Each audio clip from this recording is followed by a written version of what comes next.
Hello guys, how are you. So welcome you again. जो आज का हमारा लेक्चर है that is about the trends of properties. हम लोगों ने मॉडर्न पीरियोडिक टेबल स्टार्ट कर दिया था, उसमें हमने ग्रुप्स, पीरियड्स वगैरह जो भी हमारा बेसिक था वो सब कुछ हमने डिस्कस किया। जो आज का हमारा टॉपिक है वो है trends of properties across period and groups. ठीक है, कि how does size, valency, metallic character, non metallic character varies along the period and group. आज हम लोगों को ये डिस्कस करना है। Students, for sure this topic is very much important. ये टॉपिक बहुत इंपॉर्टेंट है, मतलब एग्जाम में जो आपका काउंसिल साइड से एग्जाम आता है या स्कूल एग्जाम भी है उसमें इस टॉपिक में से क्वेश्चन डेफिनेटली आपको पूछा जाएगा। ठीक है, वो 6 मार्क क्वेश्चन भी हो सकता है, वो 4 मार्क क्वेश्चन भी हो सकता है, ठीक है, वो सिंगल मार्क क्वेश्चन भी हो सकता है। But this topic is very much important. पूरे चैप्टर में सबसे ज़्यादा इंपॉर्टेंट टॉपिक ये है, तो प्लीज़ इसको ध्यान से सॉल्व करिए। देखो सुनो, सबसे पहला है variation of size. First of all we discuss about how size varies along the period and group. देखो साइज के लिए हम क्या करते हैं, हम लोग एक सेकंड पीरियड उठाते हैं, पीरियड सेकंड पीरियड के एलिमेंट्स लिखते हैं, lithium, beryllium, boron, carbon, nitrogen, oxygen, chlorine. Noble gases आप कंसीडर नहीं करोगे, noble gases exceptional behaviour show करते हैं, उनको हम इनमें डिस्कस नहीं करते जनरल प्रॉपर्टीज में। ठीक है, देखो पीरियड 2 के ये एलिमेंट्स हैं, इसमें क्या है 2,1 इलेक्ट्रॉनिक कॉन्फ़िगरेशन है, इसकी 2,2, इसकी 2,3, इसकी 2,4, 2,5, 2,6 and 2,7। This is electronic configuration of your elements. यही इलेक्ट्रॉनिक कॉन्फ़िगरेशन है हमारे एलिमेंट्स की। अब ये देखो, हम लोगों को ये डिस्कस करना है कि जो ये पीरियड है, जो हमारा ये सेकेंड पीरियड है, इसमें जो हमारा साइज़ है वो साइज़ कैसे वेरी करता हो। देखो जो साइज़ है, आप लोग ये देखो, जैसे ही आप लोग पीरियड में मूव कर रहे हो, when you are moving across the period, मतलब इस तरीके से मूव कर रहे हो, आपके पास क्या हो रहा है, you are adding one extra electron and one proton. तो आपके पास क्या हो रहा है, न्यूक्लियस में एक एक्स्ट्रा प्रोटॉन ऐड हो रहा है और जो आपके पास शेल है उसमें एक एक्स्ट्रा इलेक्ट्रॉन ऐड हो रहा है। बट जो आपके पास इलेक्ट्रॉन है वो सेम शेल में ऐड हो रहा है, जैसे कि यहाँ पे के एल शेल में first electron, second electron L shell में ही ऐड होता है, थर्ड इलेक्ट्रॉन भी एल शेल में, फोर्थ इलेक्ट्रॉन भी एल शेल में। ठीक है, मतलब सेकंड शेल, एल की का मतलब होता है फर्स्ट शेल, एल का मतलब होता है सेकंड शेल। ठीक है, तो आपके पास जो इलेक्ट्रॉन है दैट एक इलेक्ट्रॉन एंटर कर रहा है and that to enter in the same shell. अब देखो इसको हम डिटेल में डिस्कस करने की कोशिश करते हैं। देखो सपोज करो आपके पास, आपको ये पता है कि electrons carry negative charge, electron पे कौन सा चार्ज होता है, नेगेटिव चार्ज होता है, ये हमें पता है।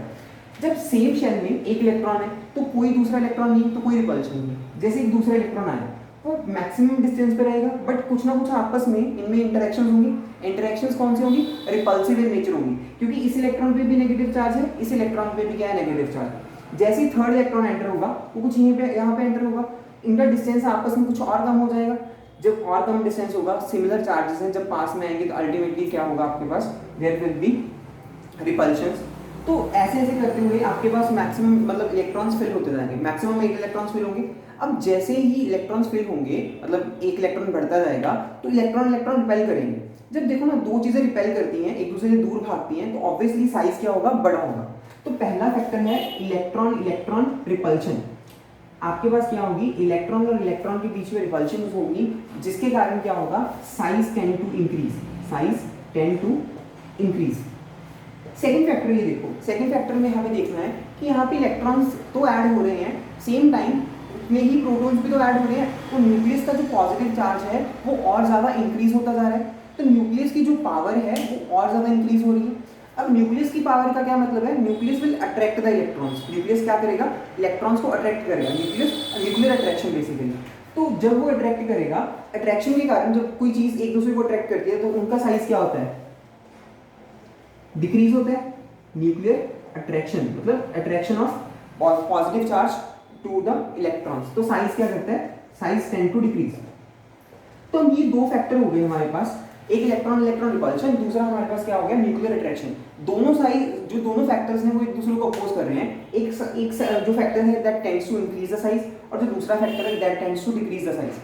अब अल्टीमेटली हमें एक्सपेरिमेंटल रिजल्ट पे जाना पड़ेगा, क्योंकि अगर तो दो फैक्टर मतलब दोनों फैक्टर्स इंक्रीज करते तो हम बोल देते इंक्रीज है, अगर दोनों फैक्टर्स डिक्रीज करते डिक्रीज है। अब एक इंक्रीज कर रहा है, एक डिक्रीज कर रहा है, मुझे ये नहीं पता ना कितने अमाउंट से इंक्रीज हो रहा है, कितने अमाउंट से डिक्रीज हो रहा है, तो मुझे एक्सपेरिमेंटल रिजल्ट पे जाना पड़ेगा।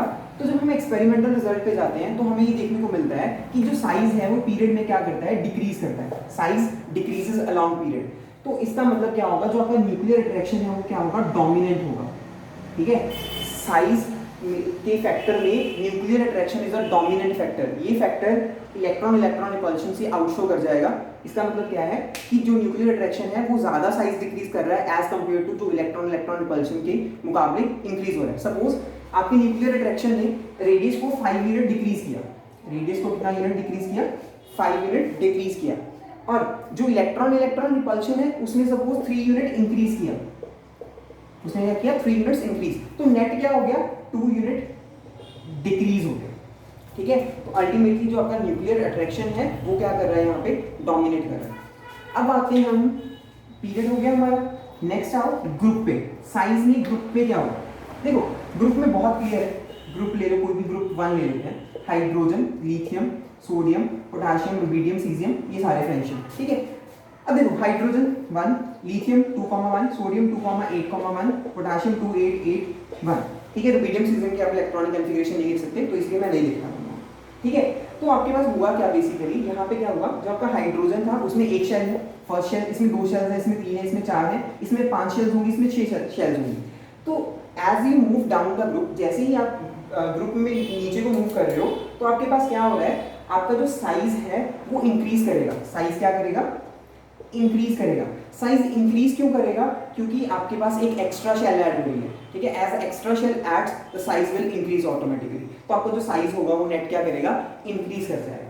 तो अब आपको याद रखना है कि जब आप पीरियड में मूव कर रहे हो, when you are moving along the period, तो आपका साइज डिक्रीज करता है due to dominance of nuclear attraction, और जब आप ग्रुप में मूव कर रहे हो तो आपका साइज इंक्रीज करता है due to addition of extra shell. तो आपके पास क्या होता है, एक्स्ट्रा शेल ऐड हो जाती है, उस एक्स्ट्रा एडिशन ऑफ शेल के कारण साइज डाउन द ग्रुप क्या करता है, इंक्रीज करता है। ठीक है, अब देखो नेक्स्ट फैक्टर हम देखते हैं, दिस इज अबाउट साइज। ठीक है, पहला फैक्टर हो गया साइज। नेक्स्ट फैक्टर हमारे पास आता है, साइज में आप लोग कई बार देखा, आपको साइज लिखा मिलेगा बुक्स में, कई बार एटॉमिक रेडियस भी मिल सकता है, सेम ही बात है, साइज और एटॉमिक रेडियस। सेकंड फैक्टर है वैलेंसी। देखो वैलेंसी कैसे, पहले ग्रुप में डिस्कस करते हैं। ग्रुप में हाइड्रोजन, लिथियम, सोडियम, पोटेशियम, ये हाइड्रोजन 1 2,1 2,8,1, पोटेशियम 2,8,8,1। तो आपके पास आप देख रहे हो कि जो आउटर मोस्ट शेल है उसमें एक इलेक्ट्रॉन है सभी के, तो इसका मतलब इसकी वैलेंसी भी 1 होगी, इसकी वैलेंसी भी 1 है, इसकी वैलेंसी भी 1 है, इसकी वैलेंसी भी 1 है। तो down the group valency remains same, valency remains same. इस वैलेंसी सेम होने के कारण ही जो एक ग्रुप मेंबर्स होते हैं, group members have similar properties, similar chemical properties. उनकी जो प्रॉपर्टीज होती हैं वो सिमिलर होती हैं। जैसे रिएक्टिविटी है, जैसे सोडियम है, सोडियम अगर ऑक्सीजन के साथ रिएक्ट करता है तो क्या बनाता है, Na2O। पोटेशियम रिएक्ट करता है वो भी क्या बनाता है, K2O। तो इनकी रिएक्टिविटीज आपस में क्या हो जाती है, सिमिलर हो जाती है। ठीक है, तो valency down the group remain same. आप ग्रुप में कैसे भी मूव करो, वैलेंसी पे कोई इफेक्ट नहीं आता। अब डिस्कस करते हैं हमारी पीरियड। पीरियड में वैलेंसी कैसे वेरी करेगी आपकी, देखो अगर मैं पीरियड की बात करूं, lithium, beryllium, boron, carbon, nitrogen, oxygen, fluorine, 2,1 2,2 2,3 2,4 2,5 2,6 2,7। इसकी वैलेंसी +1, इसकी +2, इसकी +3, इसकी 4, इसकी -3 -2 -1। देखो पहले वैलेंसी क्या कर रही है, first valency increases 1 2 3 4, then it decreases 3 2 1। अगर आप नोबल गैसेस की देखोगे तो 0। तो valency first increases then decreases. तो वैलेंसी है जो आपकी वो पहले क्या कर रही है, इंक्रीज कर रही है एंड देन इट डिक्रीजेस, उसके बाद वो क्या करती है, डिक्रीज करती है। ऐसा हो क्यों रहा है, देखो as you move along the period, जैसे जैसे आप पीरियड में मूव कर रहे हो तो आपके पास मेटल से क्या शिफ्ट होते जाते हैं, नॉन मेटल्स। तो टेंडेंसी टू लूज इलेक्ट्रॉन्स क्या होती रहती है, डिक्रीज होती है। टेंडेंसी टू लूज इलेक्ट्रॉन्स क्या होगी, डिक्रीज होगी। अल्टीमेटली आपकी वैलेंसी भी क्या होगी, फर्स्ट इंक्रीजेस देन डिक्रीजेस। ठीक है, क्लियर है ये चीज। नेक्स्ट आओ, जो आपका नेक्स्ट फैक्टर है वो है मेटालिक कैरेक्टर। देखो मेटालिक कैरेक्टर और जो नॉन मेटालिक कैरेक्टर हैं आपके, सबसे पहला मेटालिक कैरेक्टर। सबसे पहले मेटालिक कैरेक्टर और नॉन मेटालिक कैरेक्टर का मतलब क्या होता है, what do you mean by metallic character and what do you mean by non metallic character, ये समझते हैं। मेटालिक कैरेक्टर का मतलब होता है tendency to lose electrons, tendency to lose electrons. इसका मतलब होता है tendency to gain electrons, tendency to gain electrons. ये किसका मतलब होता है, नॉन मेटालिक कैरेक्टर का होता है। अब देखो यहाँ पे न्यूक्लियस है, मैं आपको एक एग्जांपल लेके दिखा रहा हूँ, यहाँ पे इलेक्ट्रॉन है, एक इलेक्ट्रॉन यहाँ पे पड़ा है, कौन सा इलेक्ट्रॉन ज्यादा इजी होगा लॉस करना, जो न्यूक्लियस के ज्यादा पास है या दूर है? ऑब्वियसली ये इसका डिस्टेंस और इसका डिस्टेंस आपस में कम है, तो इनकी जो बीच में जो फोर्स ऑफ अट्रैक्शन होगी ज्यादा होगी एज कंपेयर टू दिस। तो अब इस इलेक्ट्रॉन को बड़ी इजीली क्या कर सकते हो, रिमूव कर सकते हो as compare to this electron. तो जितना साइज बड़ा होगा, जितना साइज क्या होगा, बड़ा होगा, उतना उसका मेटालिक कैरेक्टर क्या होगा, ज्यादा होगा, उतना उसका मेटालिक कैरेक्टर क्या होगा, ज्यादा होगा। अब देखो हमने पढ़ा ग्रुप में से क्या करता है, साइज इंक्रीज करता है, तो मेटालिक कैरेक्टर भी क्या करेगा, वहां पे इंक्रीज करेगा। पीरियड में साइज क्या करता है, डिक्रीज, तो वहां पे भी मेटालिक कैरेक्टर क्या करेगा, डिक्रीज।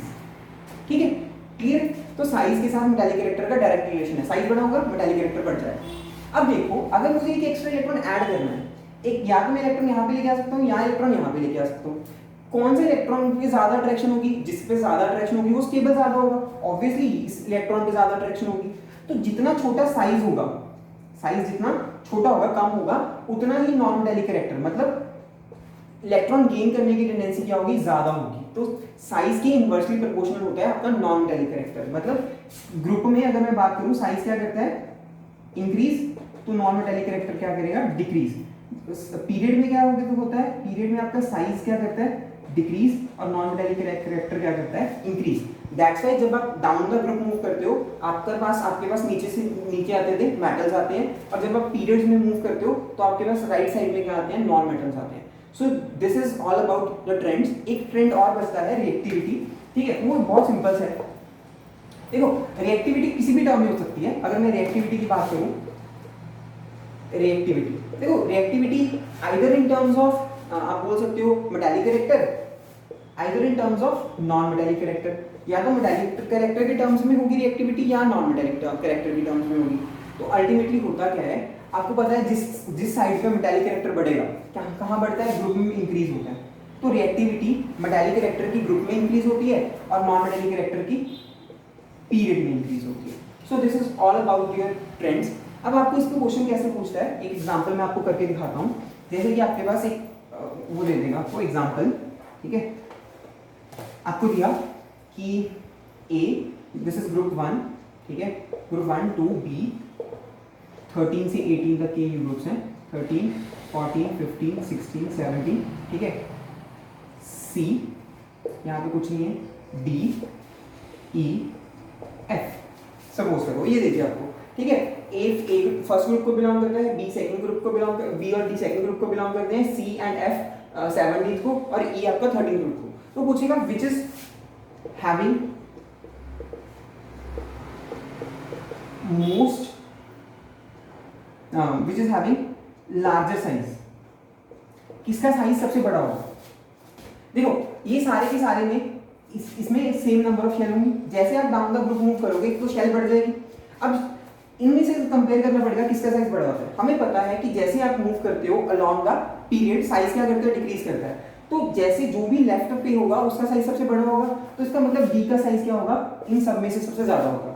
अब कोई पूछे कि हैविंग लीस्ट साइज, किसका साइज सबसे छोटा है, हमें पता है ये इनमें सबसे, इन तीनों का साइज इन तीनों से छोटा है, क्योंकि उनमें सिर्फ एक शेल है, इसमें दो शेल्स हैं सपोज, या इसमें दो है, इसमें तीन शेल्स हैं, ठीक है। अब क्या है हमारे पास, अब इन तीनों में से कंपेयर करो, क्योंकि देखो ना, अगर आप मतलब लीस्ट साइज में आप कैसे कंपेयर करोगे, ये इनका जो पीरियड है वो ऊपर है, इनका नीचे है। जैसे ही आप एक नीचे आओगे, इनका ग्रुप डिफरेंट है, मतलब इनका डिफरेंट है, जैसे नीचे आओगे तो एक्स्ट्रा शेल ऐड होगी, तो इनका साइज तो बड़ा होगा डेफिनेटली, इनका छोटा होगा। हम तीनों में से भी किसका छोटा होगा ये कंपेयर करना है। हमें पता है down along the period size क्या करता है, डिक्रीज करता है। तो ए का साइज बी से बड़ा, बी का साइज सी से बड़ा, सी का सबसे छोटा, तो लीस्ट साइज किसका होगा, सी का होगा। मोस्ट मेटालिक किसका होगा, मोस्ट मेटालिक कौन सा होगा, ये वाला ऑब्वियसली ए। मोस्ट नॉन मेटालिक कौन सा होगा, सी ऑब्वियसली, ठीक है। तो इस तरीके से आप लोग को क्वेश्चन पूछा जाता है कि कौन सा ज्यादा मेटालिक है, कौन सा ज्यादा नॉन मेटालिक है, इस तरीके से आपसे क्वेश्चन पूछा जाता है। एक तो ये टाइप होती है। दूसरा आपसे क्वेश्चन पूछा जाता है, सपोज आपको दे दिया ऑक्सीजन एंड सल्फर, आपको ये याद करना पड़ेगा ऑक्सीजन की कॉन्फ़िगरेशन कितनी है 2 6, सल्फर की 2 8 6। जिनके वैलेंस शेल इलेक्ट्रॉन सेम होते हैं ना, उनका पीरियड सेम होता है, जिनके वैलेंस शेल इलेक्ट्रॉन सेम होते हैं उनका पीरियड भी क्या होता है, सेम होता है, और सॉरी ग्रुप सेम होता है। जिनके वैलेंस शेल इलेक्ट्रॉन सेम होंगे ना, वैलेंस शेल इलेक्ट्रॉन सेम होंगे, इलेक्ट्रॉन्स सेम होंगे वो क्या करेंगे, सेम ग्रुप को बिलोंग करेंगे। किसको बिलोंग करेंगे, सेम ग्रुप को बिलोंग करेंगे। ठीक है, इसका मतलब oxygen and sulphur belong to same group. अगर आप इनकी पीरियोडिक टेबल में पोजीशन देखोगे तो ऑक्सीजन के बिल्कुल नीचे आता है सल्फर। अब आपसे पूछते हैं कि ऑक्सीजन और सल्फर में से किसका साइज बड़ा है। देखो अगर आपको वैसे भी नहीं पता ना तो इसकी कॉन्फ़िगरेशन में कितनी शेल्स हैं, 2, इसकी कॉन्फ़िगरेशन में कितनी शेल्स हैं, 3, तो जिसमें ज्यादा नंबर ऑफ शेल्स होंगी उसका साइज क्या होगा, बड़ा होगा। तो इसी तरीके से आपको metallic character non metallic character के बेसिस पे भी क्वेश्चन पूछ लेते हैं। तो आपको ये चीज अगर क्लियर है कि मतलब साइज कैसे वेरी करता है, वैलेंसी कैसे वेरी करती है, तो आप इन सब के क्वेश्चंस के आंसर बहुत इजीली कर सकते हो। तो आपको ट्रेंड्स में बेसिकली ध्यान देना है। अगर आपको साइज आ गया ना, अगर if you understand the concept of size की 2 फैक्टर्स हैं पीरियड के अक्रॉस, हमारे पास इलेक्ट्रॉन रिपल्शन और न्यूक्लियर अट्रैक्शन।